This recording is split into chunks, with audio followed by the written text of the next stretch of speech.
60 సంవత్సరాల తెలంగాణ పోరాటానికి అర్థవంతమైన ముగింపు తెలంగాణ రాష్ట్ర ఏర్పాటు రూపంలో కలిసొచ్చే కాలానికి నడిసొచ్చే కొడుకొస్తాడన్నట్టు కేసీఆర్ గారి రూపంలో తెలంగాణ ప్రజలకు దొరికిన ఆ అవకాశాన్ని జారవిడ్చుకోవద్దని పూర్తి స్థాయిలో సద్వినియోగం చేసుకోవాలని చెప్పి 10 ఏళ్ల పాటు నీళ్లు ప్రతి నీటి బొట్టును వడిసిపట్టి గోదావరిలో కృష్ణలో మన బీళ్లకు మళ్లించాలనే బృహత్ సంకల్పంతో పెద్దలు కేసీఆర్ గారు అదేవిధంగా ఇరిగేషన్ శాఖ మంత్రిగా హరీష్ రావు గారు అహరహం పనిచేసి ప్రపంచంలోనే అతిపెద్దదైన లిఫ్ట్ ఇరిగేషన్ ప్రాజెక్టు కాళేశ్వరాన్ని నిర్మాణం చేసిన విషయం మీకు తెలుసు.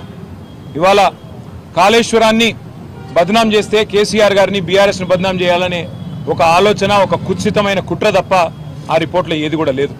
వాస్తవానికి ప్రజల ముందు అన్ని కూడా ఉన్నాయి.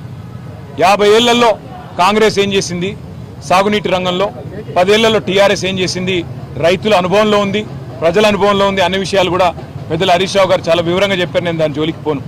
కానీ ఒకటి మాత్రం పక్కా, ఈరోజు ఇక్కడ ఈ కాంగ్రెస్ ప్రభుత్వం ఏ రిపోర్ట్ అయితే పెట్టిందో అది గోష్ రిపోర్ట్ కాదు, ట్రాష్ రిపోర్ట్. అట్లాగే మరి మేము అందుకే ఈరోజు చెత్తబుట్టలో వేయడానికి తప్ప ఆ రిపోర్ట్ దేనికి పనికిరాదన్న ఉద్దేశంతో, ఎందుకంటే కనీసం మా వాదన వినకుండా, కనీసం క్రాస్ ఎగ్జామినేషన్ చేయకుండా, కమిషన్ ఆఫ్ ఎంక్వైరీస్ యాక్ట్ ఏదైతే ఉందో దానికి తూట్లు పొడుస్తూ, దాని చట్టాన్ని ఉల్లంఘిస్తూ ఈ కమిషన్ ఏదైతే నివేదిక ఇచ్చిందో ఆల్రెడీ మేము న్యాయ పోరాటం చేస్తున్నాము.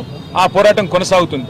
రాజకీయంగా ఏం చేయాలి అనేది పార్టీ పరంగా కూర్చొని, ఎందుకంటే ఇది ఒక కుట్ర, కేసీఆర్ గారిని బదనాం చేసే కుట్ర, తెలంగాణను దేశవ్యాప్తంగా బదనాం చేసే కుట్ర తప్ప ఇందులో ఏమి కూడా లేదు. నిజం ఎప్పటికైనా నిలకడ మీద తేలుతుంది.